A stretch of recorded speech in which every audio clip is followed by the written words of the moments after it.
बारूद से पाकिस्तान खेल रहा है। जी हां, भारत की ऑपरेशन सिंदूर ने पाकिस्तान पर ऐसी चोट की है कि उसका असर आज भी साफ दिखाई दे रहा है। इस ऑपरेशन में भारतीय सेनाओं ने पाकिस्तान की कई महत्वपूर्ण सैन्य ठिकानों को निशाना बनाया था, जिससे न केवल पाकिस्तान की सैन्य क्षमताओं पर गंभीर प्रभाव पड़ा, बल्कि पाकिस्तान में सक्रिय आतंकी संगठनों की कमर भी टूट गई। इसी बीच जैश ए मोहम्मद के सरगना मसूद अजहर का एक ऑडियो सामने आया है, जो इस बात का प्रमाण है कि ऑपरेशन सिंदूर का मनोवैज्ञानिक झटका आतंकी तंत्र के भीतर कितनी गहराई तक असर कर चुका है। ऑडियो में मसूद अजहर खुद को दुनिया का सबसे अमीर इंसान बता रहा है और दावा कर रहा है कि जिहाद के लिए उसकी आर्थिक क्षमता असीमित है। ऑडियो में मसूद अजहर कहता है कि वह एलन मस्क और मार्क जुकरबर्ग से भी ज्यादा अमीर है। वह दावा करता है कि जिहाद के लिए उसे जो भी चाहिए होता है वह उसे मिल जाता है। असलहे, बंदूकें, बारूद, ट्रक, कारें या फिर फंडिंग, कभी कोई कमी नहीं रहती।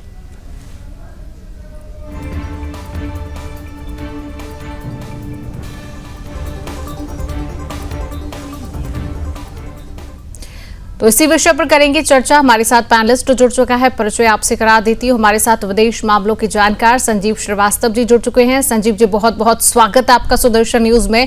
हमारे साथ रक्षा विशेषज्ञ के तौर पर कमांडर भूषण दीवान जी जुड़ चुके हैं। भूषण जी, आपका भी बहुत बहुत स्वागत करती हूँ सुदर्शन न्यूज में। सबसे पहले संजीव श्रीवास्तव जी, आपसे ही चर्चा की शुरुआत करूंगी। संजीव जी, ये जो ऑडियो मसूद अजहर का सामने आया है, इसको किस दृष्टि से आप देखते हैं, क्या कहेंगे?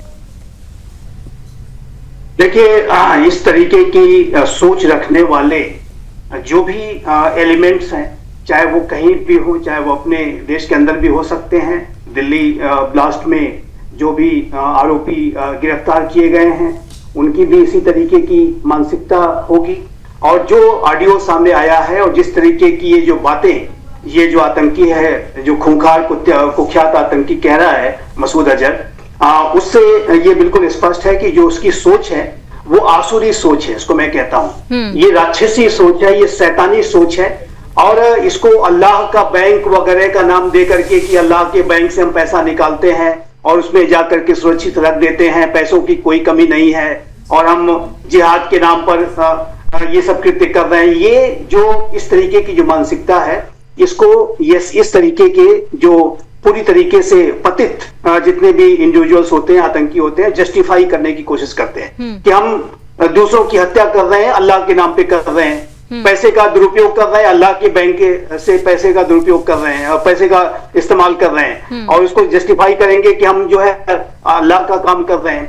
जाहिर है कि ये जो इस तरीके की सोच है, इस आइडियोलॉजी पर भी प्रहार किए जाने की आवश्यकता है। मसूद और इस तरीके के जो भी आतंकी हैं, उनके ऊपर काइनेटिक एक्शन तो होना ही चाहिए, और शक्तिशाली जो उनके ऊपर कठोर से कठोर कार्रवाई तो जीरो टॉलरेंस के अप्रोच के साथ होनी ही चाहिए। साथ ही साथ इनका आइडियोलॉजी है कि किसी आधार पर जस्टिफाई न कर सके और लोगों को ब्रेन वॉश न कर सके, ये निर्दोष लोगों को मार देना और ये जिहाद के नाम पर लोगों की हत्याएं कर देना और ये कहना कि हम अल्लाह का काम कर रहे हैं, ये इस तरीके की सोच बिल्कुल भी स्वीकार नहीं की जाएगी। इस बात को हमें और पूरे मानवता को, पूरे राष्ट्र को और प्रत्येक जो भी रिस्पॉन्सिबल लोग हैं हमारे देश, समाज, संसार के, सभी को इसके बारे में अधिक से अधिक विमर्श करना होगा और इस तरीके के लोगों को पूरी तरीके से आइसोलेट करना होगा और उनको सजा दिलानी होगी।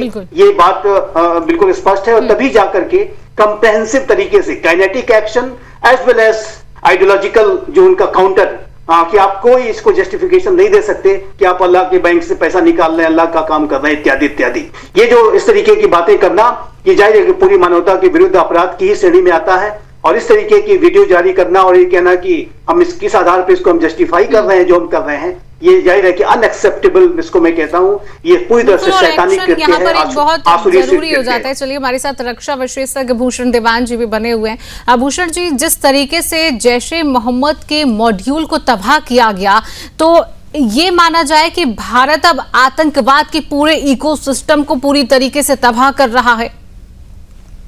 भूषण दीवान शिवांगी जी, ये जो काम कर रहे हैं, सिंदूर के पहले हुआ, अभी भी जो कर रहे हैं, ये हमास की बातों वाली बदबू इसमें आती है। हमास कहता था यहूदियों को जीने का हक नहीं। ये लोग भी अपने शब्दों से और कथनी से और करनी से यही काम कर रहे हैं। तो इजराइल ने क्या किया? आप आतंकियों जो इनके पीछे काम कर रहे हैं, आतंकी मोमिनात जमात बना दी, औरतों को फंसा रहे हैं इस काम करने में। हमें हमारी सीक्रेट फोर्सेस को, मसूद अजहर को खत्म करना चाहिए, जो इजराइल ने किया। ईरान में भी जाके चला गया, छोड़ा नहीं उसको सरगना हमास का। हमें ये काम करना पड़ेगा। ये लेक्चर की बात तो लेक्चर से बाहर हो चुके हैं। ये तो इनको ISI फंड दे रही है, कौन सी डीप स्टेट फंड दे रही है। बांग्लादेश में भी इन्होंने अपने पांव पसार लिए हैं। और देखिए, जब बारूद जलता है, बारूद के लिए चिंगारी निकलती है, तो बारूद भी चाहिए और चिंगारी भी चाहिए। ये चिंगारी देने वाले इनको खत्म इनको करना पड़ेगा। और जो हमारे अंदर जो लोग हैं, स्लीपर सेल हैं, जो तैयार हैं, जो ब्रेन वॉश हो जाते हैं, बेचारे भोले भाले गुमराह हो जाते हैं। इनकी कमर तोड़नी पड़ेगी। उस कमर तोड़ने का क्या तरीका है? तरीका ये है, कम से कम 8-10 करोड़ इलीगल घुसपैठिया हमारे देश के अंदर हैं। उनको देश से कोई प्यार नहीं। वो तो इस्लामिक ब्रदरहुड के चक्कर में तैयार हैं 72 हुरों के पास जाने के लिए। ये लोग जो हैं मसूद अजहर वगैरह, ये दूसरों को भेज रहे हैं 72 हुरों के पास। ये नीचे जमीन पे क्या कर रहे हैं, कहाँ इनको हुरें मिलती नहीं, मुझे मालूम नहीं। इनको भेजना पड़ेगा हुरों के पास, ये तो रुकेगा नहीं ये। और ये जो बात है, आइडियोलॉजी खत्म होती है, ये दूरगामी चीज है। हमास के बारे में लोग कहते हैं, अरे आइडियोलॉजी है, कितना भी मारोगे खत्म नहीं होगी, दोबारा खड़ी हो जाएगी। जैसे वो राक्षस के सर होते हैं ना, खून निकला तो एक और राक्षस निकल आया जमीन से, ये हो रहा है। तो ये करने के लिए तो जोर से वार इनके ऊपर डायरेक्ट जो है, इनके हम इनके जो लीडर हैं इनके, जैसे मसूद अजहर है। और दूसरी बात, हमारे अंदर जो है, इजराइल की बात अगर देखी जाए, छोटा सा देश घिरा हुआ है चारों तरफ से। हर नागरिक को, आपकी जैसी रिस्पॉन्सिबल चैनल को, हर नागरिक को जागृत करना पड़ेगा। हर नागरिक का काम है कि मेरे पड़ोस में क्या हो रहा है, क्या खुराफात चल रही है।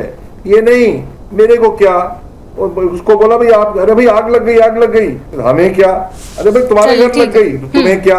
ये चलना, ये हमको जागृत होना पड़ेगा, नहीं तो हम धंसते जा रहे हैं दलदल में। तो अभी आबादी कम है, आबादी जब बढ़ेगी। चलिए ठीक। संजीव जी, जिस तरीके से भूषण जी कह रहे हैं कि लीडर पर हमें अटैक करना होगा और हमें नागरिक जो लोग हैं उनको जागरूक होना पड़ेगा, लेकिन हम देख रहे हैं कि भारत एक तरीके से आतंकवाद के लिए जागरूक नजर आता है। जिस तरीके से हमने देखा ऑपरेशन सिंदूर चलाया गया, जिस तरीके से जैश ए मोहम्मद के मॉड्यूल को ढहाया गया, जिस तरीके से तमाम आतंकियों पर अटैक जो है वो किया गया, इसको आप किस तरीके से देखते हैं? भारत में अभी और कितनी जागरूकता आना जरूरी है? क्योंकि हमने एक दिल्ली धमाका भी देख लिया अभी हाल ही फिलहाल में, किस तरीके से धमाका हुआ।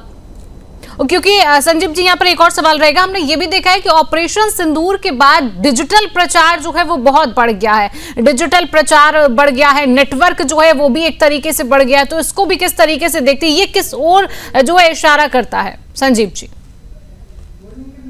देखिए, ये जो शैतानी आतंकी कृत्य करने वाले जो इंडिविजुअल्स हैं, जो एलिमेंट्स हैं, इनके ऊपर काइनेटिक एक्शन तो होना ही चाहिए। और जैसा कि मैंने भी कहा कि इसके ऊपर काइनेटिक एक्शन की आवश्यकता है, सख्त से सख्त प्रहार की आवश्यकता है। और जैसा कि दीवान सर ने भी इस बात को कहा, और मैं बिल्कुल मानता हूं कि इस आतंकवाद की अगर चुनौती का मुकाबला करना है, इसके ऊपर विजय पानी है, तो सभी नागरिकों को अपना जो दायित्व है इस संदर्भ में उसको पूरा करना होगा। एक जो है विजिलेंस, एक अलर्ट, सतर्कता, सावधानी बरतनी होगी। और कहीं ऐसी कोई संदिग्ध गतिविधि अगर किसी की नजर में आती है, आस पड़ोस में कहीं भी अगर कोई ऐसा लगता है कि कोई इस तरीके के विचारों को प्रोपोगेट करने की कोशिश कर रहा है कि दूसरे धर्म को लोगों को मारना सही काम है और जिहाद इत्यादि के नाम पर जो है अगर कोई इस तरह की बातें ब्रेन वॉश करने की, जस्टिफाई करने की कोशिश करता है, तो ऐसे लोगों के ऊपर तुरंत ही जो है सख्त से सख्त कार्रवाई होनी चाहिए। इस तरीके की आइडियोलॉजी को प्रोपोगेट करने वाले जाहिर है घृणा का और नफरत का प्रचार कर रहे हैं। ये हमास वाली ही सोच है, बिल्कुल सही कहा, ये हमास वाली ही सोच है। हमास के जो आतंकी हैं या जितने भी आतंकी हैं वो क्लैश ऑफ सिविलाइजेशंस को कराना चाहते हैं। वो सभ्यताओं के बीच में टकराव को बढ़ाना चाहते हैं। हमास ने इजराइल के ऊपर जो हमला किया उसका कारण यही था कि इजराइल की अरब राष्ट्रों के साथ बातचीत चल रही थी। अब्राहम एकॉर्ड्स, जो कि ज्यूज, मुस्लिम्स और क्रिश्चियंस के बीच में संवाद की जो प्रक्रिया, जिसको कहते हैं डायलॉग अमंग सिविलाइजेशंस, चल रहा था। हमास को ये पसंद नहीं आया क्योंकि आतंकी है, शैतानी है, आसुरी है, और उसको तोड़ने के लिए उसने इजराइल के ऊपर 7 अक्टूबर 2023 को इतना बड़ा हमला कर दिया। और इसी तरीके की जो सोच है, ये चाहे देश के अंदर बैठे हुए या अक्रॉस द बॉर्डर बैठे हुए जितने भी आतंकी हैं, उनकी भी यही सोच रहती है कि नफरत फैलाओ, अपने ये बताओ कि अन्य धर्मों के जो लोग हैं काफिर हैं, अन्य धर्मों के लोगों को मारना जस्टिफाइड है, इत्यादि इत्यादि। और ये नेक काम है, और गुप्त तरीके से तमाम मदरसों इत्यादि में जो इस तरीके की बातों को फैलाने का जो कृत्य किया जाता है, सबके ऊपर सख्त एक्शन होना चाहिए, सबके ऊपर कठोर से कठोर कार्रवाई होनी चाहिए। इस तरीके की जो मानवता के विरुद्ध किए जाने वाले दुष्प्रचार, अपराध और साजिशों का मुकाबला करने के लिए सभी को बड़े से बड़े तरीके से अपना कंट्रीब्यूशन करना होगा। तभी इस आतंकवाद रूपी जो दानव और राक्षस और शैतान के ऊपर विजय पाई जा सकती है।